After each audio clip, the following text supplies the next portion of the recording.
Good afternoon. आज हम पढ़ेंगे जियोग्राफी के क्लास 7 का सेकेंड चैप्टर और हमारा सेकेंड चैप्टर है हमारी पृथ्वी के अंदर। हमारी पृथ्वी एक गतिशील ग्रह है। इसके अंदर एवं बाहर निरंतर परिवर्तन होता रहता है। क्या आपने कभी सोचा है कि पृथ्वी के आंतरिक भाग में क्या है? पृथ्वी किन पदार्थों से बनी है? पृथ्वी का आंतरिक भाग एक प्याज की तरह पृथ्वी भी एक के ऊपर एक सकेंद्रीय परतों से बनी है। पृथ्वी की सतह की सबसे ऊपरी परत को हम क्या बोलते हैं? पर्पटी। यह सबसे पतली होती है।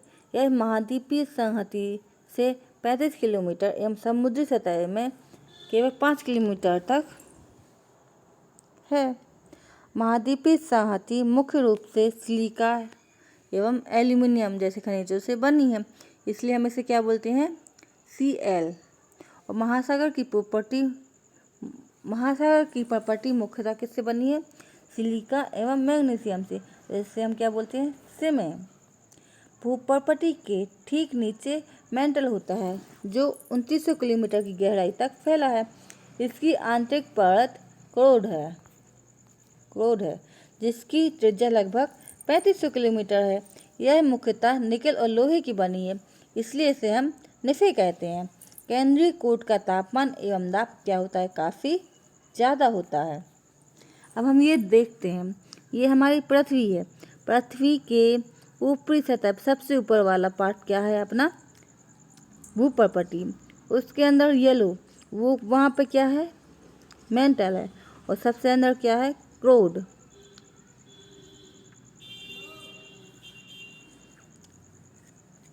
अब विश्व की सबसे गहरी खदान कहाँ है? दक्षिण अफ्रीका में। उसकी गहराई कितनी है? 4 किलोमीटर। और तेल की खोज में इंजीनियर कितना? 6 किलोमीटर की गहराई तक खोज चुके हैं।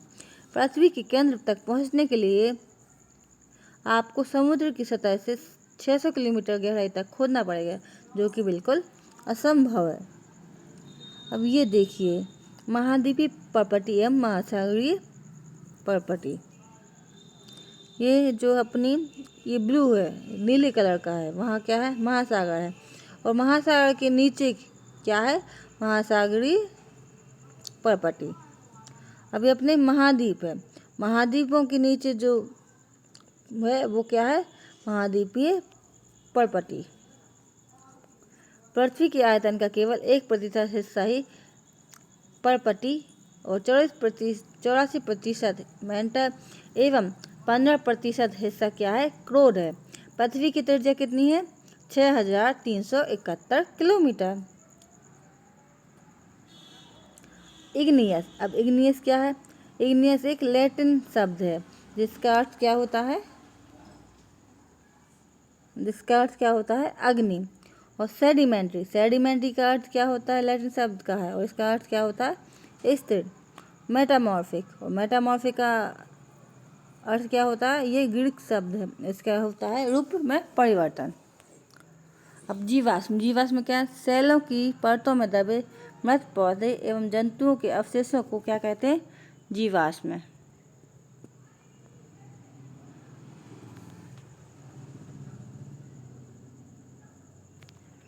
पृथ्वी की पर्पटी अनेक प्रकार की सेलों से बनी है। पृथ्वी की पर्पटी बनाने वाले खनिज पदार्थ के किसी भी प्राकृतिक पिंड को क्या कहते हैं? पृथ्वी की पर्पटी अनेक प्रकार के किससे बनी? सेलों से बनी है। पृथ्वी की पर्पटी बनाने वाले खनिज पदार्थ के किसी भी प्राकृतिक पिंड को क्या कहते हैं? सेल कहते हैं। सेल विभिन्न रंग, आकार एवं गठन की हो सकती है। मुख्य रूप से सेल कितने? 3 प्रकार की होती है। कौन कौन से? अग्नेय, अवसादी और कायांतरित।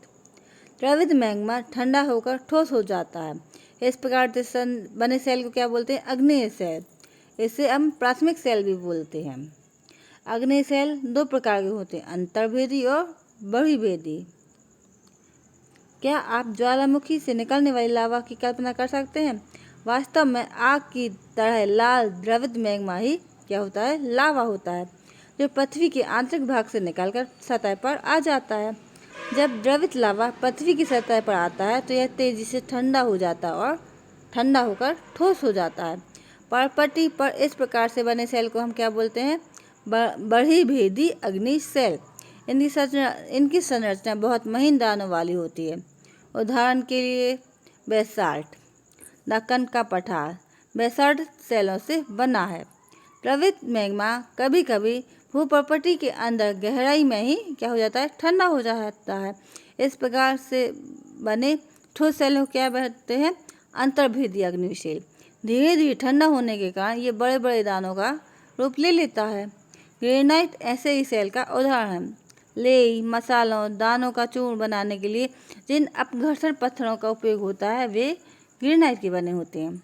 अब सेल लुढ़क कर, चटक कर एवं एक दूसरे से टकराकर छोटे छोटे टुकड़ों में टूट जाते हैं। इन छोटे कणों को क्या बोलते हैं, अवसाद। ये अवसाद हवा जल के द्वारा एक स्थान से दूसरे स्थान पर पहुंच जाते हैं और वहां जमा हो जाते हैं। ये आदर्ण अवसाद दबकर कठोर होकर सेल की परत बनाते हैं। इस प्रकार की सेलों को अवसादी सेल कहते हैं। जैसे कि बलुआ पत्थर दानों के रेत के दानों से बनता है। इन सेलों में पौधे जानवर अन्य सूक्ष्म जीवाणु जो कभी इन सेलों पर रहे हैं के जीवाश्म भी हो सकते हैं। अग्नि और अवसादी सेल उच्च ताप एवं दाब के कारण कायांतरित सेलों में परिवर्तित हो जाते हैं। उदाहरण के लिए चिकनी मिट्टी स्लेट में एवं चूना पत्थर संगमरमर से परिवर्तित होता है।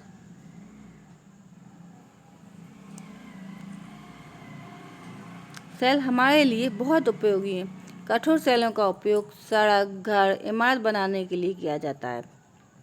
हम पत्थरों का उपयोग कई खेलों में करते हैं, जैसे कि 7 पत्थर पिट्टू, चिपेडी, स्टापू या किटकिट, 5 पत्थर गिट्टी आदि।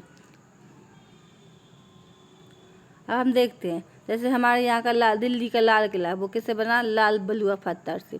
ताजमहल किससे बना है, सफ़ेद संगमरमर से। हम सबको यह जानकर आश्चर्य होगा कि किन्हीं निश्चित दिशाओं में एक प्रकार की सेल चक्रीय तरीके से एक दूसरे में परिवर्तित हो सकते हैं। एक सेल से दूसरे सेल में परिवर्तित होने की इस प्रक्रिया को क्या बोलते हैं, सेल चक्र। क्या हम जानते हैं कि द्रवित मैग्मा ठंडा होकर अग्नि सेल बन जाता है और अग्नि सेल छोटे छोटे टुकड़ों में टूटकर एक स्थान से दूसरे स्थान पर स्थानांतरित होकर क्या बनाती है, अवसादी सेल का निर्माण करती है। अब ताप एवं दाब में परिवर्तन के कारण अग्नि और अवसादी सेल किसमें बन जाती है, कायांतरित सेल में परिवर्तित हो जाती है। अत्यधिक ताप व दाब के कारण कायांतरित सेल पुनः पिघलकर द्रवित मैग्मा बन जाती है और यह द्रवित मैग्मा पुनः ठंडा होकर क्या बन जाता है, अग्नि सेल। इस प्रकार से यह सेल चक्र चलता रहता है। जैसे कि मैग्मा निकल कर ठंडा हुआ तो ये क्या बना, अग्नि सेल बन गया। अब अग्नि सेल से इसके छोटे छोटे टुकड़ा एक जगह से दूसरे स्थान पर पहुँचे, इकट्ठे हुए और जमते गए, मतलब बहुत अदृढ़ हुआ, तो उससे क्या बन गया, अवसादी सेल। अब अवसादी सेल और अग्नि सेल को ताप और दाब में परिवर्तन हुआ तो ये किस में परिवर्तित हो गए, कायांतरित सेल में। फिर ये पिघलकर मैग्मा बन गया।